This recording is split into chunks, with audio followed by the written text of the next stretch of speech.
بسم الله الرحمن الرحيم waxaan jeclaan lahaa aragtidayda iyo fikirkayga inaan ku biiriyo doodii maalmahan dhextiilay shacabka gobolka Banaadir degan iyo hay'adaha dawliga oo runtii ka hadlaysay maqaamka iyo matalaadda ay xuquuqda u leeyihiin gobolka Banaadir runtii arrintaasi waxay abuurtay xasaasiyad qof meel buu la aaday laakiin waxaan jeclaan lahaa in hortu ay isweydiin su'aashaas oo insha Allah ka kumnoon doonto dhowr qodob su'aashaas waxay tahay war maqaamka iyo matalaadda shacabka degan gobolka Banaadir shalay halkee bay ku luntay oo lagu waayay maanta halkee bay ku maqan tahay maxaa dhici kara haddii aan xal loo helin saddexdaas su'aalood su'aashaas oo saddexdaas farqood ka kooban ayaan run ahaantii ka jawaabi doonaa taasina waxay suurtagelin doontaa insha Allah in si dhab ah loo fahmo maqaamka iyo matalaadda magaalada Muqdisho iyo doodaha la isku haysto waxa ay salka ku hayaan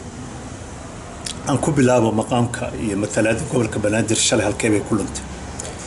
markaad fiirisid dastuurkan qabiil qoraalka ah loo soo dhigay Soomaalida oo runtii soo maray muddo 10 sano oo garow 1 iyo garow 2 iyo gaalkacyo dhammaantiin waad xasuusataan markaad fiiriso cutubkiisa shanaad farqa 48 iyo 49 waxaad ka arki kartaa run ahaantii meesha maqaamka uu ku dhumay iyo matalaadda dadka shacabka gobolka xuquuqaha ay leeyihiin inuu meeshaas ku dhunta ayaad ka dareemi kartaa maxaan u leeyahay markaad fiiriso cutubkaasi shanaad farqa 48 wuxuu leeyahay hal maamul kaliya hal gobol kaliya uma istaagi karo inuu maamul goboleed noqdo sidaa darteed maamulkii sifadaas yeesho waxaa maamulaya dowladda federaalka Soomaaliya sidaa darteed maamulka kaliya hadda Soomaaliya ka jira oo hal gobol ah oo sifadaas yeeshay waa gobolka Banaadir ما هم من قبل هذا كلا سوته وحكي كوين لبي يصدح أي ككوبيين لكن سؤال سويدين تلا واحد تاع مركز دستور كل قبيل قرال كان لقراية واحد كلي يجري مملك كلي يجري وها مملك بوتلان أو أفرت مملك قبل هذا أو جبلان هيرشبيلة يو قال مذيق بيس يجري كونفر قلبت مركز ما أرنتو أرن لو كنت تلقى مية هيد وين قبل كان laga soo dhigo hal gobol kaliya si ay dawladda federaalka ay u xukunto sidaas ayaa runtii ka muuqato in gobolkan noqday iyadoo intaas maamulad goboleed uu sadisnayn in dastuurku lagu soo go'aansaday in hal gobol kaliya maamul noqon karin maamuladii kalena lagu kor abuuray oo asii kaligiis lagu soo reebay si ay dawladda federaalka Soomaaliya ay u maamusho ayaa dastuurkaas qaybtaas 48 cutub shanaad ku qoran isla cutubkaas shanaad qodobka 49 wuxuu leeyahay maamul haddii la rabo in dawlad goboleed la noqdo waa in laba gobol iyo wixii ka badan ay noqdaan ayadana taasi waxay cadeynaysaa in aysan gobolada kale in isku daray laba iyo saddex ayadoo Banaadir soo taagan tahay oo dadka soo taagan tahay waxaan ognahay gobolka Banaadir inuu ka koobnaan jiray laba qaybo saddex gobol magaalada Muqdisho Shabeellaha Dhexe iyo Shabeellaha Hoose Shabeellaha Hoosena waxa lagu daray Koonfur Galbeed Shabeellaha Dhexena waxa lagu daray waxa laga dhigay Hirshabeelle sidaas ay kaligeed ku soo noqotay sidaas ayaana dawladda federaalka ee Soomaaliya ay gacanta ay u maamulaysaa dastuuriyan ahaan ayaa u siisay marka maqaamkaasi in matalaadaasi shacabka gobolka Banaadir uga lumay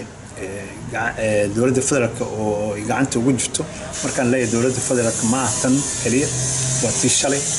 tan maanta joogto tan bari imaan doonto ilaa iyo wax laga bedelo shuruucdaasi oo xisaabtan dhab yimaado saas ay dawladda federaalka ugu maqnaan doontaa marka balaan fiirino maqaamkaasi matalaadaasi gobolka shacabka gobolka Banaadir ku weysay oo ay dawladda federaalka gacanta u gashay yaa ka faa'iiday yaasi ku khasaaray haddii aan ku horeeyo faa'iidada waxaa ku faa'iiday Soomaaliya oo dhan sababtoo ah waa maamulka kaliya gobolka kaliya ay amaawiirtiisa dowladda federaalka ay ka shaqeyso ayadu wax magacaawdo ayadu xukunkeeda ka shaqeeyo maamul kale oo jiro oo Soomaaliya ah oo dowladda federaalka sidoo uga shaqeeyo gobolka Banaadir uga shaqeeyo ma jirto dhaqaalihii shacabkan gobolka Banaadir laga soo ururiyay ayaa waxay noqotay miisaaniyadda waddanka dhan oo shaqaalaha dowladda Soomaaliya oo dhan lagu masruufo ayada ayaa miisaaniyadaas iyo xukunkaasi oo ka jira gobolka Banaadir ayay dowladda federaalka waxay u saamaxday inay noqoto dowladda Soomaaliyeed waxay u saamaxday dowladda laga aqbalo international community inay noqoto faa'iidada runtii xuquuqdaas laga qaaday shacabka gobolka Banaadir haddii مثلا noqon lahayd haddii maqaam noqon lahaydba Soomaaliya dhan ayaa ku faa'iiday marka laakiin yaa ku qasaaray waxa ku qasaaray runtii sina way ugu faa'iideen Soomaaliyada way ugu faa'iideen oo taabeeneen maayo shacabka gobolka Banaadir sababta marka aan leeyahay way ku qasaareen waxaan u jeedaa xuquuq ay heleen gobolada kale walaalahooda Soomaalida aysan helin ayaa jirto marka la leeyahay tusaale maqaam waxaan ognahay in ay dadku xuquuq u leeyihiin cidii maamul leeyahay cid xukuum leeyahay in ayaga soo doortaan magaalada Muqdisho waxaan ognahay 17 degmo ay ka kooban tahay 17 degmo waxa maamula dowladda federaalka gudoomiyaha degmada waxa soo dooranaya dekreeto lagu soo doortay madaxweynaha Jamhuuriyadda Federaalka Soomaaliya ama kii shalay ahaado ama kan maanta jooga ahaado ama kan berita ahaado hadii aan xisaabtan dhab ah iyo xal loo helin arintan waxa kale ay ku waayeen dhaqaalihii waddanka ka soo baxay deegaankooda shacabkooda laga qaado ayagana kumaysan hormarin as bulsho ahaan deegaanka ay deganaayeen iyo degmooyinka ay deganaayeen gobolka Banaadir laguma hormarin sababta miisaaniyadaasi waxa laga dhigay miisaaniyad Soomaaliya oo dhan u dhaxayso marka waxaan idin kala sheegay maqaamka faa'iidadii ay Soomaaliya guud ku faa'iiday oo annaga dadka gobolka Banaadir ay kamid yihiin iyo qasaarihii macnaha qasaarana ma dhigi karo macnaha xuquuqdii ay ku waayeen shacabka gobolka Banaadir xuquuqdooda ay u haystaan walaalahooda kale oo degan gobolada kale ee Soomaaliya haddii aan u soo noqdo arrinta matalada waxaan dhawaanahan maalmaha baarlamaanka ka jiray dood ahayd in aqalka sare ay matalad ku yeeshaan shacabka degan gobolka Banaadir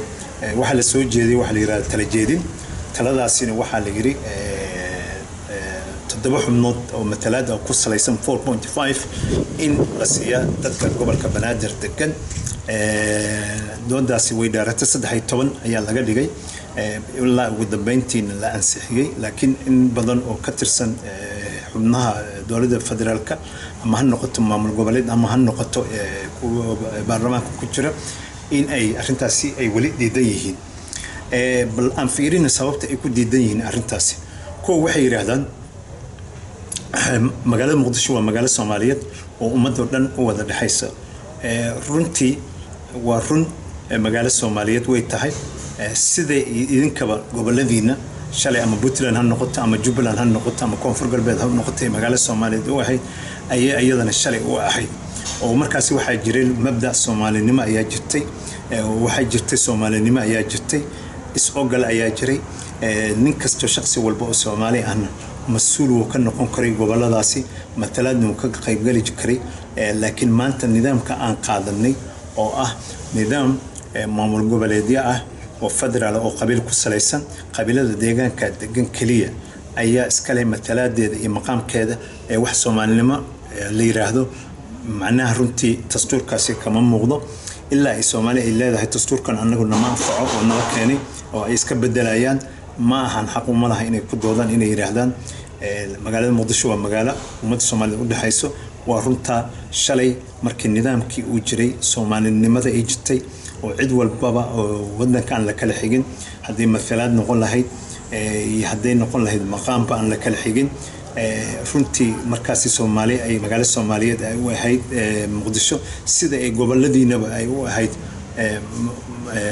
gobolada Soomaaliyeed iyo degmooyin Soomaaliyeed oo ahayd ayadana sidaas ay u ahayd laakiin maadaama nidaamka maanta la qaatay uu yahay 4.5